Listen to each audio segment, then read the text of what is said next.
नमस्कार, आप देख रहे हैं कशिश न्यूज। इस वक्त के तमाम खबरों के साथ बुलेटिन की करेंगे शुरुआत बिहार के अहम खबरों के साथ। आपको बता दें कि पटना से पावर ग्रिड में आग लग गई है। फतुहा औद्योगिक क्षेत्र के पावर ग्रिड में आग लगी। पटना के कई इलाकों में बिजली बाधित हो गई है। तो बता दें कि पावर ग्रिड में भयंकर आग लगी। आग लगने की वजह से बिजली बाधित हो गई है। कई इलाकों में फतुहा औद्योगिक क्षेत्र के पावर ग्रिड में भयानक आग लगी। पटना के कई इलाकों में बिजली बाधित हो गई है। तो इस वक्त बड़ी खबर आपको बता दें कि पावर ग्रिड में भयंकर आग लगी। आग लगने से पटना के कई इलाकों में बिजली बाधित हो गई है। फतुहा औद्योगिक क्षेत्र के पावर ग्रिड में भीषण आग लगी है। तो पटना से इस वक्त बड़ी खबर, पावर ग्रिड में भयंकर आग लगी। आपको बता दें कि पटना के कई इलाकों में बिजली बाधित हो गई है। तो पावर ग्रिड में भयानक आग लगने से बिजली बाधित हो गई है। लोग आग बुझाने के प्रयास कर रहे हैं। टीवी स्क्रीन पे हम आपको एक्सक्लूसिव तस्वीरें दिखा रहे हैं कि पटना में पावर ग्रिड में भयानक आग लगी। आग लगने की वजह से पटना के कई इलाके बिजली से बाधित हो गए हैं। आपको बता दें कि फतुहा औद्योगिक क्षेत्र के पावर ग्रिड में भीषण आग लगी है। तो लोग आग लगे बुझाने का प्रयास कर रहे हैं। इस वक्त हम आपको टीवी स्क्रीन पे एक्सक्लूसिव तस्वीरें दिखा रहे हैं आग लगने की। अब दिखा दें कि पावर ग्रिड में भयानक आग लगी है। पटना के कई इलाकों में बिजली बाधित हो गई। आग लगने की वजह से फतुहा औद्योगिक क्षेत्र के पावर ग्रिड में भीषण आग लगी है। लोग आग बुझाने का प्रयास कर रहे हैं। आप देख सकते हैं टीवी स्क्रीन पे किस तरह से वहां के लोग आग बुझाने में लगे हुए हैं। लगातार प्रयास कर रहे हैं आग बुझाने की। फिलहाल अभी आग नहीं बुझ पाया है। तो पटना के कई इलाके में बिजली बाधित हो गई है। तो पावर ग्रिड में आग लगने की वजह से आपको बता दें कि पावर ग्रिड में भीषण आग लगी। फतुहा औद्योगिक क्षेत्र के पावर ग्रिड में भीषण आग लगी है। तो आग लगने की वजह से पटना के कई इलाकों में बिजली बाधित हो गई। आप देख सकते हैं लगातार कि किस तरह से आग का बवंडर है वो दिख रहा है। आप देख सकते हैं टीवी स्क्रीन पे लगातार लोगों के द्वारा प्रयास किया जा रहा आग को बुझाने के लिए, लेकिन अभी तक आग पर काबू नहीं पाया गया है। तो आग बुझाने के लिए अभी तक आप देख सकते हैं कि पावर ग्रिड में भयानक आग लगी है। लगातार लोग प्रयास कर रहे हैं आग बुझाने की, लेकिन अभी तक सफलता हासिल नहीं हुई है। तो टीवी स्क्रीन पे हम आपको एक्सक्लूसिव तस्वीरें दिखा रहे हैं।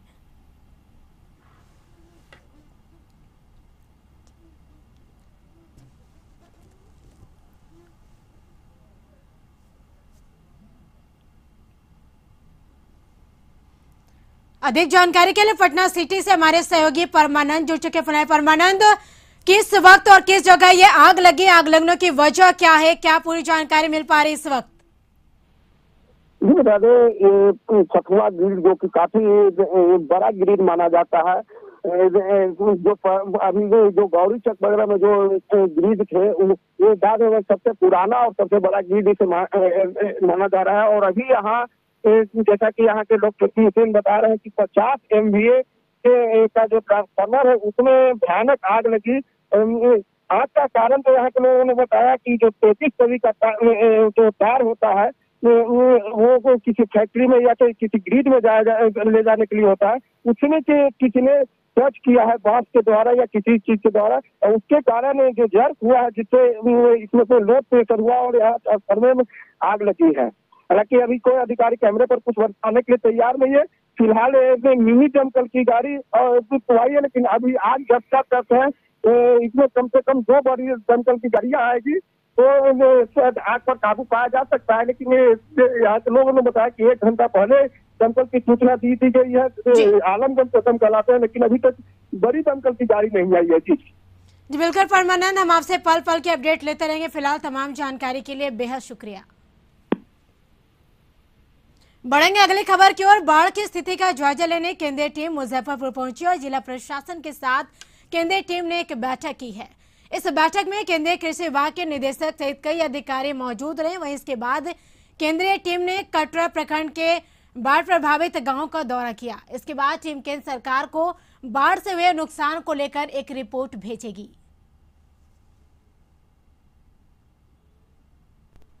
सड़क की क्षति हुई है, फसल की क्षति हुई है और जो बिजली के हमारे पोल, तार और ट्रांसफार्मर ये सब जो क्षति हुई है, इन सभी के बारे में हम लोगों ने एक प्रेजेंटेशन दिया है, डेटा उपलब्ध कराया है और उसका फील्ड विजिट करने के लिए, स्थल निरीक्षण करने के लिए टीम अभी यहाँ निकली है।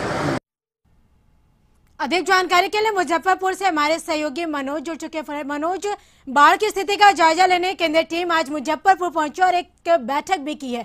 इस बैठक में क्या कुछ चर्चाएं हुई है?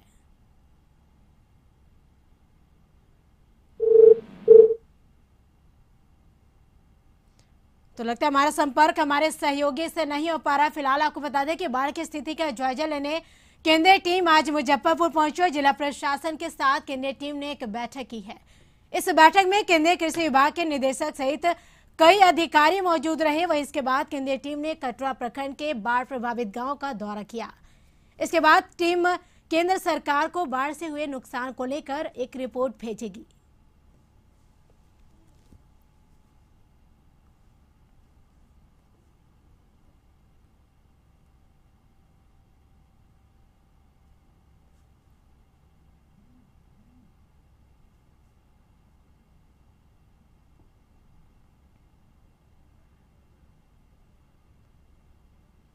दलित महिला विधायक समता देवी को झारखंड में क्वारंटाइन किए जाने पर बिहार सरकार के सूचना एवं जनसंपर्क मंत्री नीरज कुमार ने कहा कि लालू परिवार की अद्भुत लीला है। झारखंड में सत्ता में इनकी हिस्सेदारी और सत्ता का रसूख देखिए कि इनके परिजन रांची जाते हैं, कानून का उल्लंघन करते हैं। जो क्वारंटाइन नहीं किया गया पर इनके दल की दलित महिला विधायिका समता देवी को क्वारंटाइन किया गया। इनके परिजन रांची जाते हैं, कानून का उल्लंघन करते हैं, तो राजनीति के 9 सामंत को क्वारंटाइन नहीं और अपने दल की महिला विधायिका, दलित विधायिका समता देवी को क्वारंटाइन किया गया। तेजस्वी यादव जुबान खोलिए, ये दोहरा मापदंड क्यों?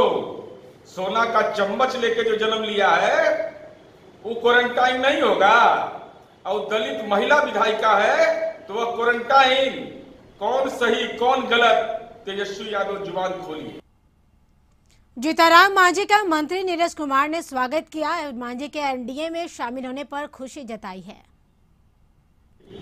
इनके परिजन रांची जाते हैं, कानून का उल्लंघन करते हैं। जीताराम मांझी का महागठबंधन को छोड़कर जाने पर कांग्रेस प्रवक्ता राजेश राठौर ने मांझी पर दलित समाज के स्वाभिमान का अपमान करने का आरोप लगाया है। उसी का जाना यानी कि मांझी ने तमाम बिहार को वो स्वाभिमानी दलितों का अपमान किए हैं जिनका स्वाभिमान है। हम समझते हैं कि मांझी जी पुनः नीतीश कुमार के गोद में जाके बिहार को तमाम दलितों के, तमाम स्वाभिमानी दलितों के स्वाभिमान से खिलवाड़ किया है, सिर्फ अपने बेटा को पद पे बनाए रखने के लिए। महागठबंधन छोड़ जदयू में फिर से जीताराम मांझी के जाने की घोषणा के बाद राजद विधायक भाई वीरेंद्र ने जीताराम मांझी पर निशाना साधा है। भाई वीरेंद्र ने कहा कि मांझी ने राजद पर भाई भतीजावाद करने का आरोप लगाया है, जबकि वो खुद अपने बेटे को एमएलसी का पद राजद की सहायता से दिलाने का काम किया है।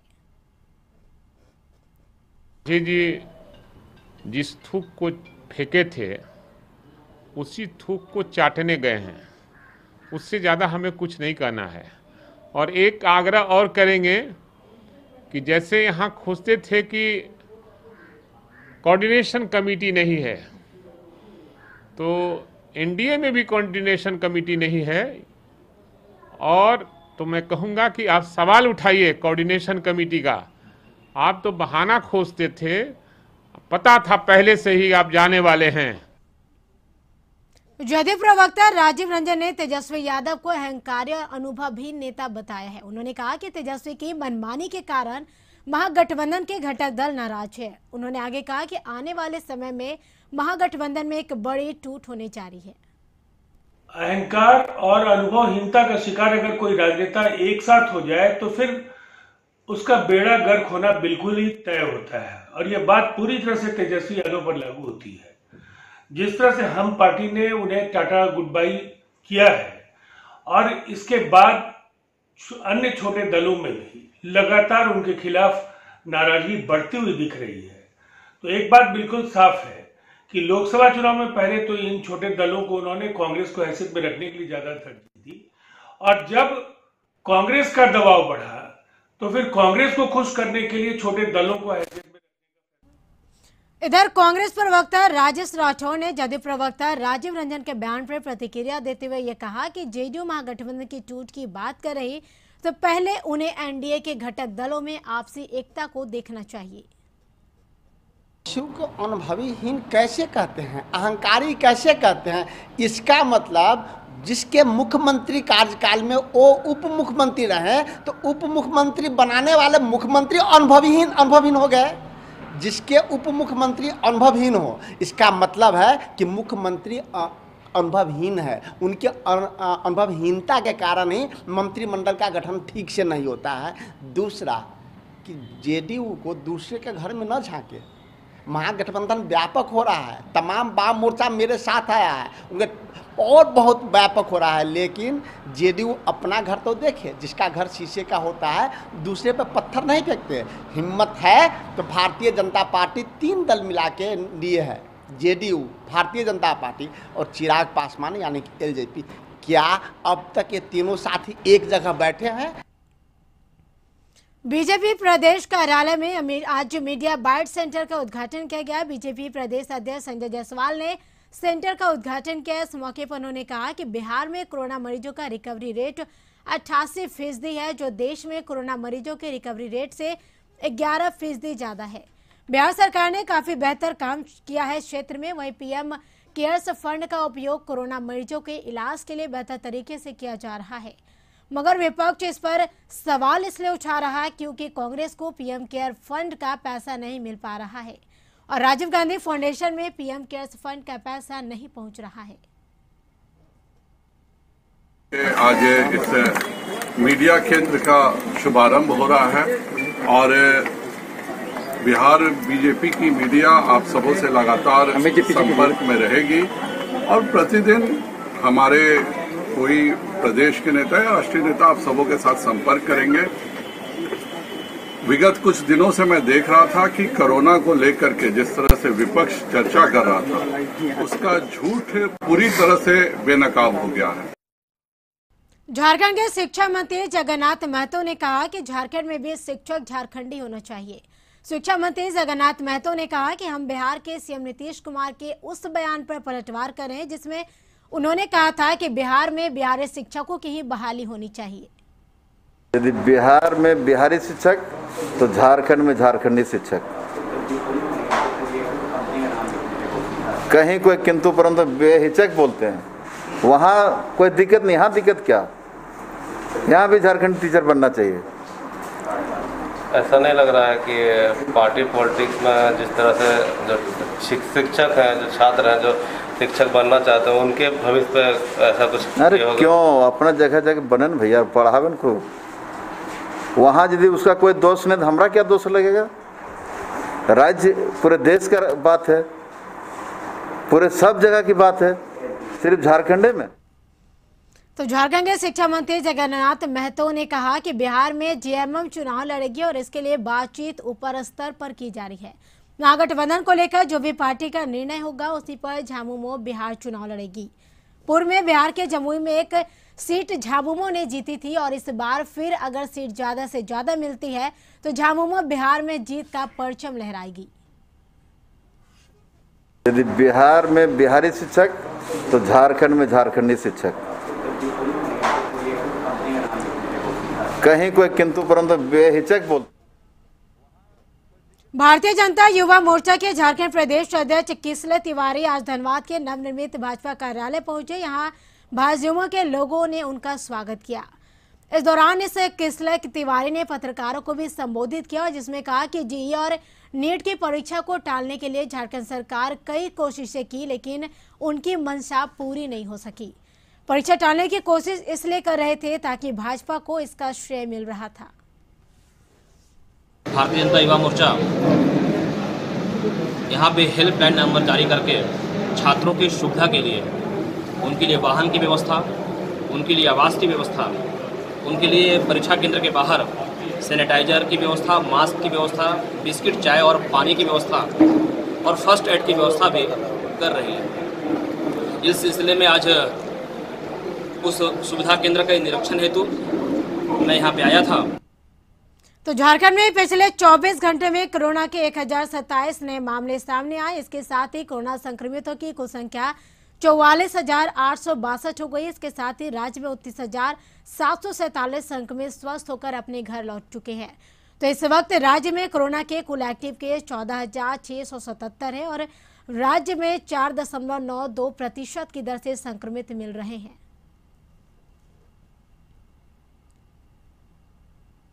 बिहार में कोरोना सैंपल जांच की संख्या बुधवार को सर्वाधिक रही। कुल 1,27,404 सैंपल की जांच हुई, जिसमें 1,969 नए संक्रमित मिले। तो राज्य में कुल संक्रमितों की संख्या बढ़कर 1,40,234 हो गई है और राहत की बात यह कि रिकवरी दर भी बढ़कर 88% हो गया है और अब तक 1,23,404 संक्रमित स्वस्थ हो चुके हैं और अब मरीज एक्टिव 16,107 ही बचे हैं। बिहार राज्य अतिथि व्याख्याता संघ के द्वारा बिहार के मुख्यमंत्री सीएम नीतीश कुमार का ध्यान आकृष्ट कराने को लेकर पटना स्थित अगदादे की बड़ी संख्या में पहुंचे शिक्षकों ने विरोध प्रदर्शन किया। इस दौरान पुलिस प्रशासन के साथ इनके जम के नोकझोंक भी हुई। दरअसल इनकी मांग है कि बिहार की यूनिवर्सिटियों में कार्यरत अतिथि व्याख्याता को नियमितीकरण किया जाए और साथ ही समान काम समान वेतन लागू हो।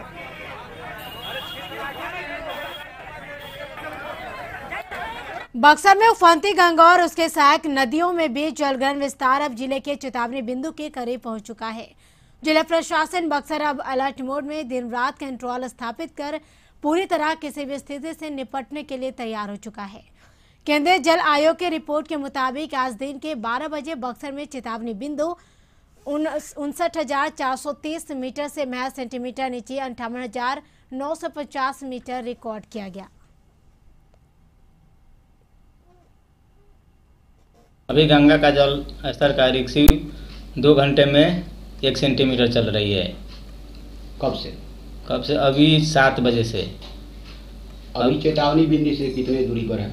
अभी चेतावनी बिंदी से 38 सेंटीमीटर नीचे है, जो यहाँ का चेतावनी बिंदु 59.32 सेंटीमीटर है।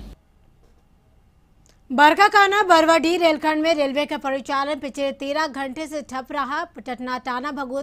टाना भगत समुदाय ट्रैक पर धरने पर बैठ जाने की वजह से कई ट्रेनों को रद्द कर दिया गया और कई ट्रैक पर खड़े हैं। सुबह आपको बता दें कि डाल्टनगंज पहुंची राजधानी एक्सप्रेस के यात्रियों को बसों से रांची भेजने का निर्णय लिया गया है।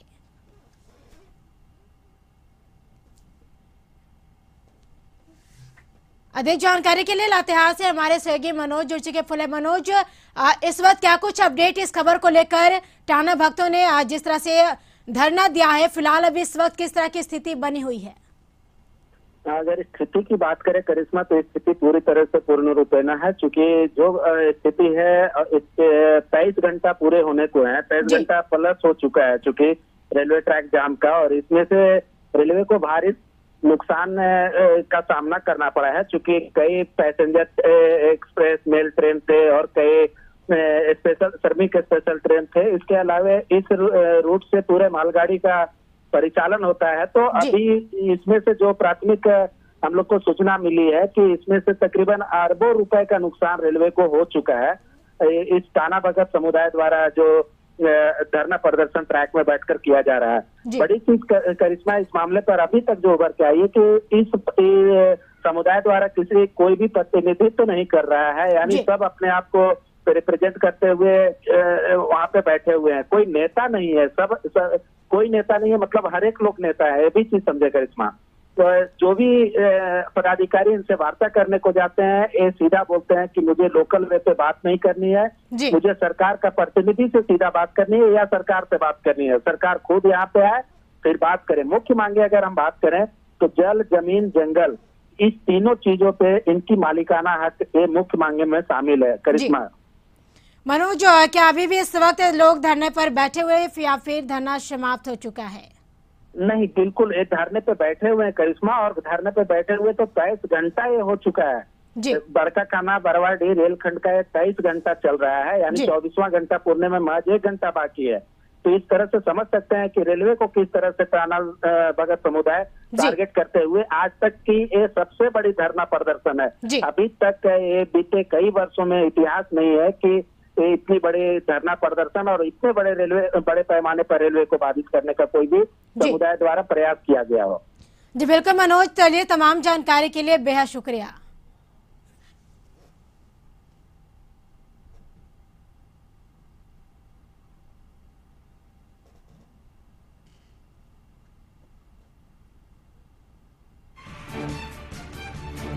तो इस वक्त बड़ी खबर रांची से। रेलवे ने झारखंड सरकार से अपील की, रेल ट्रैक से टाना भगत को हटाने की मांग की। टोरी स्टेशन पर टाना भगत प्रदर्शन करें, रेलवे खाली करने का आग्रह किया। आपको बता दें कि दिल्ली रांची राजधानी ट्रेन स्पेशल के लिए रूट खाली करने को कहा है। तो इस वक्त बड़ी खबर रांची रेलवे ने झारखंड सरकार से अपील की, रेल ट्रैक से टाना भगत को हटाने की मांग कर रहे हैं। टोरी स्टेशन पर टाना भगत प्रदर्शन करें, रेलवे खाली करने का आग्रह किया है। तो Delhi Ranchi Rajdhani train special train आपको बता दें कि खाली करने को कहा गया है रेलवे ट्रैक को। तो रेलवे ने झारखंड सरकार से अपील की है कि रेलवे ट्रैक से टाना भगत को हटाने की मांग करें और टोरी स्टेशन पर टाना भगत प्रदर्शन करें, रेलवे खाली करने का आग्रह कर रहे हैं। दिल्ली रांची राजधानी ट्रेन स्पेशल के लिए रूट खाली करने को कहा है।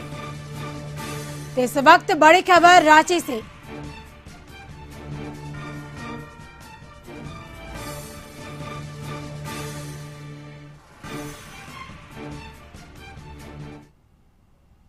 गोपालगंज में अपराधियों ने राजद नेता को दिन दहाड़े गोली मार दी। घटना गुरुवार सुबह की है, जब अज्ञात अपराधियों ने राजद नेता और कुख्यात सुरेश यादव को निशाना बनाते हुए फायरिंग की। गोली लगने से गंभीर रूप से घायल सुरेश यादव को सदर अस्पताल में इमरजेंसी वार्ड में भर्ती कराया गया, जहां उनकी हालत गंभीर बनी हुई है। सुरेश को गोरखपुर के लिए रेफर कर दिया गया है। घटना नगर थाना कुकुरभूखा गांव की है। बताया जा रहा है कि सुरेश यादव गुरुवार की सुबह अपने घर के सामने टहल रहे थे, तभी बाइक सवार एक अपराधी ने ताबड़तोड़ फायरिंग उनके ऊपर की और गोलियों की बौछार कर दी, जिसमें वो वहीं पर फर्श पर गिर गए और बाद में घर वालों ने स्थानीय लोगों की मदद से उनको सदर अस्पताल के इमरजेंसी वार्ड में भर्ती कराया है, जहां उनकी नाजुक हालत को देखते हुए गोरखपुर के लिए डॉक्टरों ने रेफर कर दिया। कटिहार के फलका प्रखंड के हथवाड़ा पंचायत के युवक का शव घर के पास गड्ढे से बरामद होने के बाद इलाके में सनसनी मच गई। बताया जा रहा है कि युवक घर से 4 दिनों से लापता था। इस बाबत परिजनों ने थाना में गुमशुदगी का मामला भी दर्ज करवाया था। मृतक दीपक का खेत में सब्जी लगाने को लेकर पड़ोसी से तूते मैमे हुई थी, जिसमें पड़ोसी ने मृतक को देख लेने और जान से मारने की धमकी भी दी थी। खगड़िया में सर्प पकड़ने कला निपुण एक शख्स को सर्प का खेल दिखाना महंगा पड़ गया। सांप ने सर्प एक्सपर्ट को सरेआम डसा, बल्कि उनकी जान भी ले ली। मामला बेलदौर थाने इलाके के पनसलवा गांव की है, जहां गांव के लोग कर्मा धर्मा के प्रतिमा विसर्जन को लेकर कोसी घाट की ओर निकले थे। मूर्ति विसर्जन के दौरान ग्रामीण डीजे के धुन पर लोग झूम रहे थे। इस दौरान पनसलवा गांव के ही शंभू सिंह भी एक विषैले सांप के साथ मूर्ति विसर्जन में शामिल हो गए और जहरीले सर्प का खेल दिखाने लगे। इस दौरान फन मारते हुए सर्प ने शंभू सिंह को उसके पीठ में डस लिया और उसकी मौत हो गई। सीतामढ़ी समाहरणालय परिसर में अपने पूरे परिवार के साथ अपराधियों के आतंक के भय से अपनी सुरक्षा की फरियाद एसपी और जिलाधिकारी से की। इस बाबत पीड़िता मीरा देवी ने बताया कि उसकी और उसके परिवार को गांव के ही बदमाश ललन झा और रंगदारी के तौर पर 5 लाख रुपए की मांग की जा रही है और नहीं देने पर धमकी देने के साथ उसके नवाले पुत्री को उठा लेने की भी धमकी दी जा रही। मामला जिला बाजपट्टी थाना क्षेत्र का है। ग्रामीण है सर, और तो बार बार किसी न किसी केस में हमको इन्वॉल्व कर देते हैं, जबकि हम ड्यूटी करें कि बच्चा को चलाए, परिवार चलाए, क्या करें, अब समझ में नहीं आ रहा है। हमसे धमकी दिया जा रहा है, इसे कैसे हमसे पढ़ने जाएंगे तो उठा दिया जाएगा, पापा को अत्याचार किया जा रहा है, इसलिए धमकी उनकी दे रही है, हमसे इसी कारण से यहाँ पर आए। तो तुमको धमकी दे रहा है कि तुम स्कूल जाओगे, तुमको उठा लेंगे।